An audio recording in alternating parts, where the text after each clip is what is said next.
www.pastorpaulgold.com. That's www.pastorpaulgold.com. Gold. It's really on an unstoppable run. It has gone up more than 81% in the last 5 years, 20% in the last 12 months. It is happening. Central banks are ditching the dollar and U.S. treasuries, and they're buying more gold. Gold, a biblical currency. And the good news, it is predicted to go up more. Matter of fact, the UBS even said it would go up to $5,000 an ounce. Excuse me. Are you serious? That's crazy, but Noble Gold Investments' phone is ringing off the hook. Everyone wants to protect their retirement with gold, and you can too. Go to www.pastorpaulgold.com, click on that description below.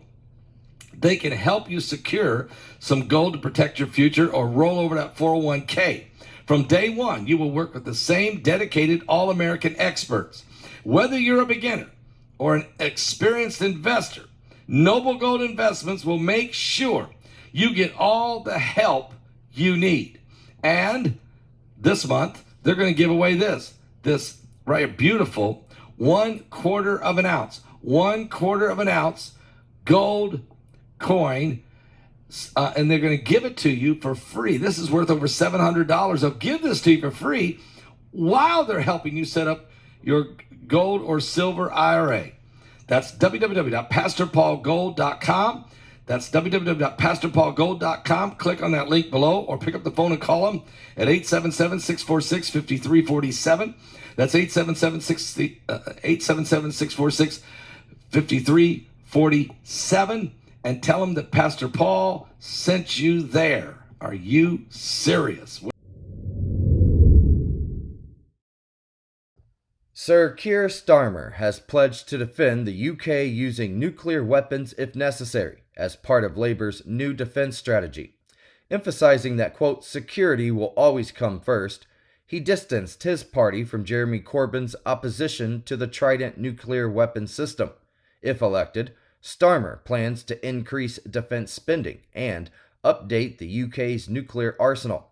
Conservative Defence Secretary Grant Shapps criticized Labour as a threat to national security, labeling their nuclear deterrent commitment, quote, meaningless due to past opposition from key Labour figures, the BBC reported. In 2016, Labour was divided on renewing Trident, but Starmer asserted that his current shadow cabinet supports maintaining the nuclear deterrent.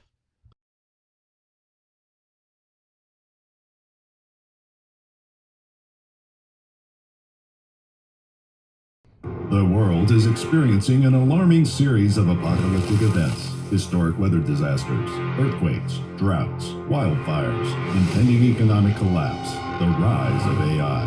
In Revelation 9/11, Pastor Paul Begley and Pulitzer-nominated journalist Troy Anderson investigate if these are the true signs of the end times. Is this the final meeting of current events and prophecy referred to in the Bible? Revelation 9/11. Order it on Amazon, Barnes & Noble, and Target.com. Nigel Farage has announced his return to frontline politics as the new leader of Reform UK, vowing to lead a, quote, political revolt and outvote the Conservatives in the upcoming general election. At a press conference in London, Farage, who is 60 years old, declared his comeback as a rejection of the political class and confirmed that he would run for the Clacton-on-Sea seat in Essex, currently held by the Tories. This marks his 8th election attempt despite never having secured a parliamentary seat. Farage had initially claimed insufficient time to prepare for a campaign following Rishi Sunak's snap election announcement. However, he reversed his stance, citing a sense of duty and the emergence of a political shift. Businessman Richard Tice, the former leader of Reform UK, endorsed Farage's leadership, expressing confidence in his ability to guide the party, the U.S. Sun has reported. Farage outlined a 5-year plan to establish Reform UK as the leading party by 2029, aiming to surpass the Conservative Party, which he criticized for internal divisions and lack of clear policies. Emphasizing patriotism and a commitment to long-term political engagement, Farage promised to surprise everyone and stand against sectarian politics. The announcement followed Farage's earlier tease of a, quote, emergency speech, and it marks his first leadership role since rebranding the Brexit Party as Reform UK in January of 2021. Farage criticized the current election campaign as the dullest in history and remained non-committal about specific electoral targets despite fielding over 600 candidates nationwide.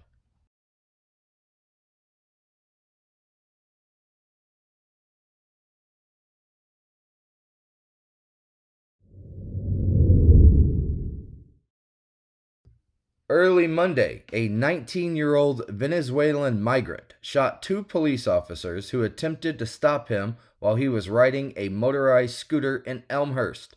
The suspect, Bernardo Castro Mata, was driving the wrong way on 89th Street and 23rd Avenue around 1:40 a.m. before abandoning the scooter and fleeing on foot. During the chase, he fired multiple rounds at the officers, injuring Officer Christopher Abreu in the leg and striking Officer Richard Yaruso in the bulletproof vest. Yaruso then administered a tourniquet to Abreu's leg to stop the bleeding. The officers then returned fire, hitting Mata in the ankle, the New York Post reported.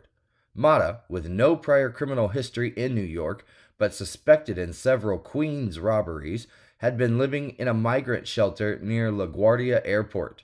He was taken to New York Presbyterian Queens for surgery. Mata entered the U.S. through Eagle Pass in Texas in July of the previous year.